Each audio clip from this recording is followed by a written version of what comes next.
We're 37 km from the surrender pod, not an easy trip. We must evade Harlan's super ninjas amidst obstacles. Ates acted fast, prepping weapons to save the squad. Ates boldly exited the cave, as if saying, "Come and get me." Soon, Casca spotted him. Just as his opponent closed in, Smith's motion sensor swooped in like a stealthy clown, targeting Casca. Everyone knows the row his sensor zones. Ates ordered, and mines exploded like pre-flight bombs for Zio, Yan and Sewer. But Smith totally couldn't track Casca's position. Ates wasn't about to throw in the towel. He quickly told Smith to turn on the lights, and sure enough, not far away, Casca's head made a brief cameo. Smith seized the frequency to decode, pinpointed Harlan's base via triangulation as if playing Spot the Difference. Ates ordered tracking Harlan's location, as if finding road signs during an escape. He added bombers and markers for a direct strike. After firing at Harlan, they intended to leave. But Smith, a by-the-book man, cancelled the order to protect Ates amid inner conflict, angering Ates. Frustrated, Ates ditched the mech, switched to oxygen mask mode to fight Harlan alone, but Smith thwarted the plan via Neuralink like a nagging mom. This move reminded him of the past when Harlan had also used neural connections to betray control over Ates, really a classic villain script. Hearing Ates' plea, Smith decided to give this whiny kid a break and stopped controlling him. Ates realized it was time to start. He patiently laid out the pros and cons to Smith, who ultimately chose to compromise, bringing Ates to hover over Harlan's base like a scene from Peace Treaty. The nearby base thrived like a modern city, showing Harlan's 28 years of work. Smith planted a trap before leaving, like a departing arms dealer. Ates suddenly found Harlan had seized the depot. Thinking this guy's always up to no good, he approached to see Harlan's planned operation on the depot. He saw a charming warhead being loaded onto the ship by robots, and his heart skipped a beat. There was no time left for him to think. Harlan's forces sensed Ates, rallied swiftly like chasing pigeons, and trapped him. Ates fled desperately in the mech, a life-or-death crisis. Smith delivered a scary message: the mech's fireproof box has been hacked.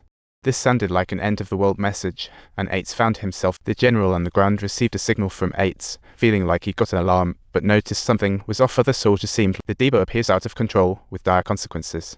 Chasing risks catastrophic damage to Earth, but if Harlan gets it, Earth will be halved. The General Alliance ordered all troops to assemble and prepare for emergency protocols, like gearing up for a superhero showdown, while keeping an eye on Ates and other soldiers. Ates was brought before Harlan, who wasn't hostile, but instead like a long-lost lover sharing feelings. "I fell in love with my mom, and you what a hopeless romantic I am. I feel like you'll never understand this, will you? If you love me, don't jump onto that ship. I've spent years looking for another way. But since humans keep capturing, it's like a family reunion with every org and their pals. This is just a temporary phase. They've been destroying their own stuff for ages, and I absolutely don't want that to happen. Mom wants to create a better future, and I believe she's doing it to protect humanity. So I'm capturing most humans and extracting their blood. Survivors will get new production rights and coexist peacefully with the world, just like a big happy family. The AI that we bring is just like the very best seasoning in your life. Maybe it's time to think about this stuff. I know you're smart. I've peeked into the secrets of your mind, so you must see that we have no forced opportunities. You say you've been waiting for me, right? You even set up a trap for Casca's capture. You realize I'd ask her about this, don't you? You hoped she'd bring us here.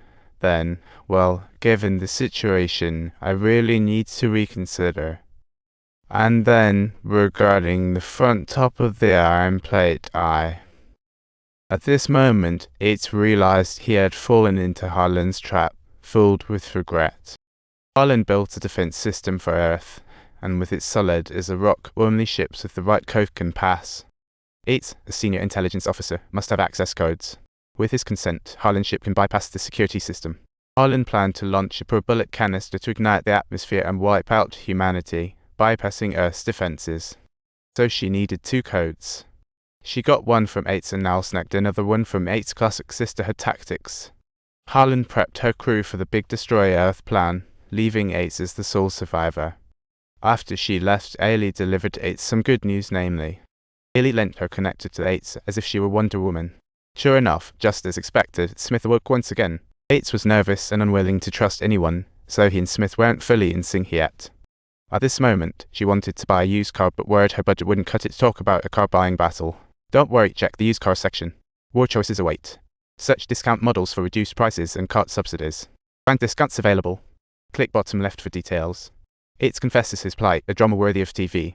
He didn't damage anything at all, but he always showed extra attention to Harlan. What a classic Frog Prince move.